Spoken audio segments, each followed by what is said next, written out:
with this misconception that God does not follow through with what he says. And I'm not just talking on the aspect of those waiting on a blessing.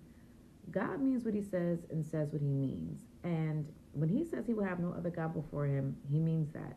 When he has made the church a stample of his word, of his will, of his love for his people, they are a staple, should be in the community of what it is to be followers of Christ.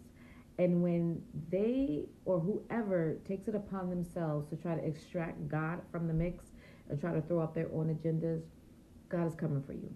And I was led to Ezekiel in chapter 5, in which God uses the prophet Ezekiel. He used him in numerous occasions, but he used him to physically enact the judgment that was to come, right? It was the warning, like they would see an enactment of what God is about to do. But in chapter 5, here you see he tells Ezekiel to shave off his hair, and it tells him to burn a certain amount here, a certain amount here, and it's in representation of what God is going to do. Now here God is bringing judgment on Jerusalem because they have been worshiping false idols. They've been doing their own thing. And what I found very interesting in this chapter is God is like, yeah, there's other nations around you, right? Other pagan nations around you who are doing what pagans do. They're not following my rules and my way, right? They're doing their thing. But I'm going to use you, Jerusalem. You know, you ever heard someone say, well, why they can do it and I can't do it? Well, God's law is we can't do things. We can't do certain things. And he blatantly says, okay, I'm going to use you.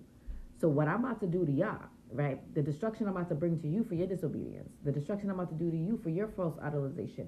The destruction I'm about to bring onto you, it's going to be so crucial. It's going to be so like, yo, that the pagan nations around that will witness it will see that I am God. And only does he say that as well, he says, but there's a remnant of people within this mix that I'm going to raise up because they've chose to follow my rules. They chose to bow to no other God. They chose me. They're going to be the ones that I'm going to save. But you, all of you who deliberately go against what I'm saying, oh, you about to feel this wrath.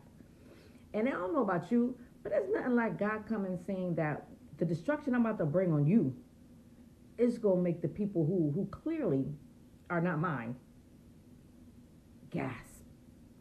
It's going to make them clutch their pearls with the destruction I'm about to bring.